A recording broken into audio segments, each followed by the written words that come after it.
I've also heard that Senator Singer has in some way promised this to a particular company.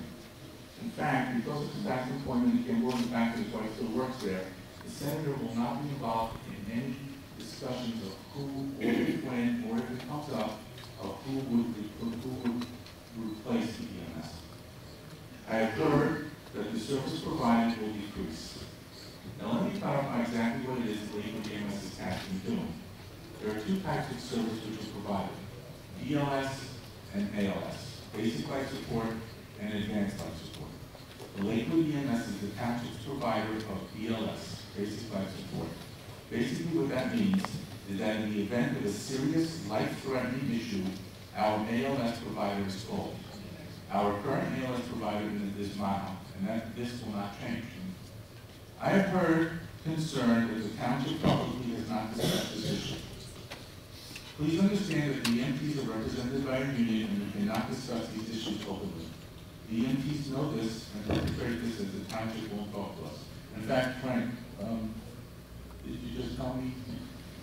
Oh, I told the mayor that, I'm not sure if I'm pronouncing it right, Mr. Laban or Mr. Lavin, who is the, I guess, the president of the state FMDA, which is the parent union, came up and we exchanged business cards before the meeting and agreed to set up a meeting and discuss whatever issues outside, without political elected officials, just basically a professional administrative type meeting between union officials and the township, myself, and Mr. Speaker. I've also heard that the only reason Langer is doing this is because his brother-in-law owns an ambulance company. I shouldn't even have to dignify this statement with a response. It's ugly and dirty, and whoever has been perpetrating this has been telling an outright lie. It's simply not true. Let me finish by saying that all of us on the committee are committed to the fact that if a change is made in the future, it will only be with the sense of conviction that the residents of Lakewood will receive equal to, if not better service than the EMS currently provides. No life is worth any amount of money.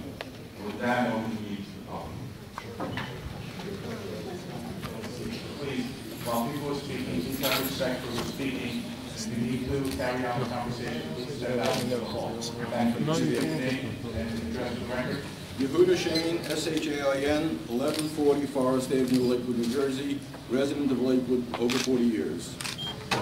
We in the field of public life have accepted a fiduciary responsibility on behalf of the Lakewood residents at large. Therefore, we owe our fidelity to the Lakewood residents to uphold and maintain that fiduciary responsibility. Executives who face troubling decisions are often confused about how to arrive at the right moral and ethical course of action. This is not surprising since by definition a moral dilemma is one where there is no clear right and wrong, only positives and negatives. We should be guided in our moral reasoning by the insight that comes from respecting the moral rights of the Lakewood residents, justice to colleagues and peers, consequences and outcomes, explaining and defending to others as well to ourselves the decisions we make. Have I searched for alternatives? Are there other ways I could look at the situation? Have I listened and considered all points of view of my colleagues and peers while still maintaining high ethical standards? Even if there is sound rationale for this decision, and even if I could defend it publicly, does my inner sense tell me that this is right? Will my colleagues, peers, and educated Lakewood residents agree with my rationale? Does this decision agree with my moral beliefs and with my personal principles and sense of responsibility to the Lakewood residents? Would I want others in public office to make the same decision and to make the same action if faced with the same circumstances? What are my true motives for this action? Would this action infringe on the moral rights and dignity of others? Would this action involve deceiving others in any way? Would I feel this action was just, ethical, or fair if I were on the other side of the decision? Am I being unduly influenced by others who may not be as sensitive to these ethical standards? How would I feel, or how will I feel, if or when this action becomes known to the educated Lakewood residents? Would others feel that my action or decision is ethically and morally justifiable to the educated Lakewood residents? Can I justify my action as directly beneficial to the Lakewood residents and to their betterment in general? We can stretch and expand our moral reasoning and ethical judgment and sharpen our ethical sensitivity and moral awareness by thinking through particular dilemmas in light of the above. If we consider all the questions discussed above with real intent and pure motives, then we can be confident that we will come with the Almighty's help to sound and ethical decisions. When we achieve clarity as to the issues of the dilemma, we are better prepared to make a decision that is both right and defensible.